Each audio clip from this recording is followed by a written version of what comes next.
Sa bahagi naman ng kabasalan sa Zamboanga, Sibugay, bahagyang nagkaroon ng tensyon sa isang paaralan matapos na magbitbit ng gun replica sa loob ng eskwelahan ang isang grade 10 student. Sa harap ng magkakasunod na insidente ng karahasan sa paaralan, nais ni DILG Secretary John Vic Remulla na tuluyan ng iban ang online game na Roblox. Parang, no?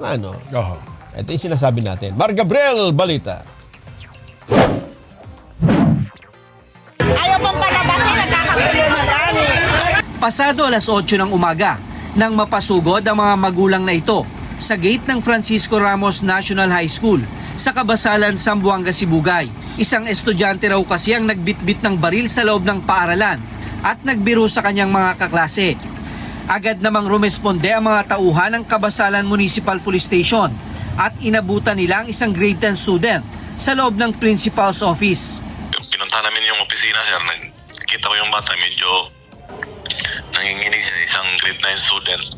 Grade 9 yata yun, o grade 10. So, something like that, sir. Tapos, sabi ko sa kanya, bakit ka nagdala ng baril? Interview ko sir. Sabi niya, sir, props lang yun, sir. Dahil may ginagawa kaming role-playing activity sa nabanggit niyang filibusterismo daw yata. Itinurn over daw ng teacher ang toy gun sa mga pulis na kinumpirma nila na isang pellet gun. Plano ng otoridad na muling kausapin ang bata kasama ang kanyang mga magulang.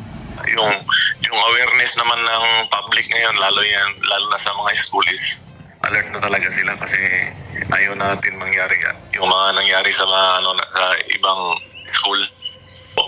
Yung first observation ko, sir, pagdating ko sa school is alam naman ng teacher kasi palagi namin nagkakandak ng mga lectures at simultaneous exercise regarding dyan. So, pagdating ko sa school is nasunod naman yung mga bata is mostly nandun sa loob ng classroom at saka naka-close ang door. Sa Zamboanga City, mabilis din na nai-report sa pulisya ang isang social media account na nag-post ng pagbabanta sa isang universidad. Ayon kay DILG Secretary John Vic Remulla, pinaigting na ng PNP ang pagbabantay sa ganitong mga klaseng post sa social media, kasabay ng kanyang panawagan sa mga magulang. Hinihiling ko po sa mga magulang na kasama rin po kayo dito. Hindi lang po kami, pati po magulang, paki-check nyo po yung mga anak nyo kung anong pinapanood nila, kung anong nilalaro nila. This heartbreak is immeasurable. Itinutulak din ni Remulla ang pagpapatupad ng total ban sa online game na Roblox na umano'y konektado sa dark web. Nakikipag-ugnayan na rin daw siya sa Kongreso para sa pagpasa ng mas mahigpit na gun control law. Yes, we are pushing for the total ban on Roblox. And more than that, we are pushing for greater accountability of gun owners. And of course, we were going after the loose firearms. Bumisita rin kaninang umaga sa Ateneo de Zamboanga University Junior High School Campus si Cabinet Secretary Ben-Hur Abalos para magpaabot ng pakikiramay at simpatya sa mga biktima ng insidente.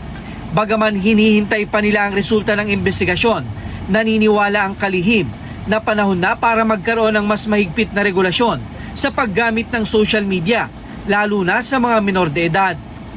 Well, sa magulang, it goes without saying, iba talaga yung mabantay mo maigyan. Dahil iba mundo ngayon eh. Yung panahon ko, walang social media eh. Yung panahon ko, kami, lalabas kami ng barkada ko eh. Ngayon, iwan mo bata, maski sa mong araw, may cellphone lang, buhay na siya eh.